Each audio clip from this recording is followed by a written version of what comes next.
My in-laws demanded a DNA test to, quote, prove my 7-year-old daughter was really family. They said it right in front of her. "We need to be sure she belongs with us," my mother-in-law said, her voice sharp and cold, leaving no room for argument.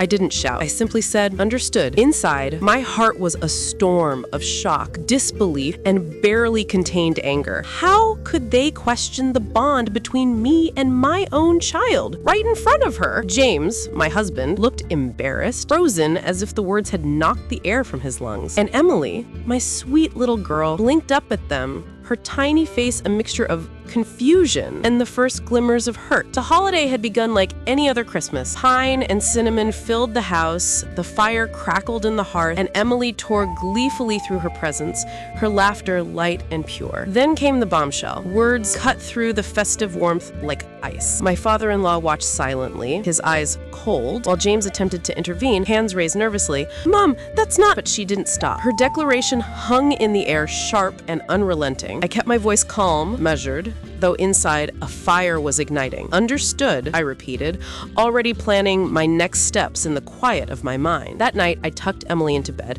brushing strands of hair from her forehead. "Mommy's here. Nothing can change that." She hugged me tightly, the tiny weight of her arms a grounding reminder of what truly mattered. Once the door closed, the storm hit me fully. How dare they try to make loyalty a contest, proof a weapon, legality a chain? I ran through every scenario, every strategy, silently preparing to protect Emily. Anger would have given them control. I refused to hand that to them. The following days were tense. James and I spoke in hushed tones late into the night, researching DNA procedures, legal implications, and possible avenues to confront this quietly but firmly. Every interaction with my in-laws became a battlefield of politeness. Every smile a mask, hiding a sharpened resolve. Their thinly veiled suspicions were documented meticulously.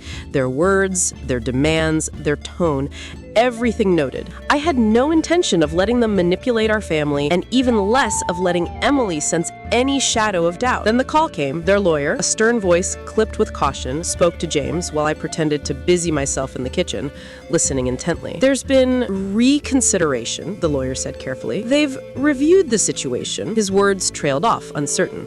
I could see James stiffen. The balance was shifting. Their plan had begun to unravel. In the week that followed, events unfolded in ways I hadn't anticipated. My in-laws, usually so controlled, began slipping, revealing cracks in the carefully maintained facade. Emily returned to her cheerful, innocent self. The fear and confusion in her eyes faded, replaced by relief and trust. Every night, as I tucked her in, I marveled at her resilience, untouched by the chaos, radiating pure, unshakable faith in me. By midweek, we learned the lawyer had been candid with them about the legal ramifications of their demands. Pursuing a DNA test maliciously could backfire. My mother-in-law's confident tone had dimmed, the voice on the phone trembled slightly. We just wanted to be sure," she admitted, almost sheepishly. I offered a measured reply. "We are a family, whether you understand it or not. Emily knows it. That's what matters." There was a long pause, heavy with the weight of realization. Throughout it all, I kept detailed notes, not just for legal protection, but to remember the journey, the fear, the resilience,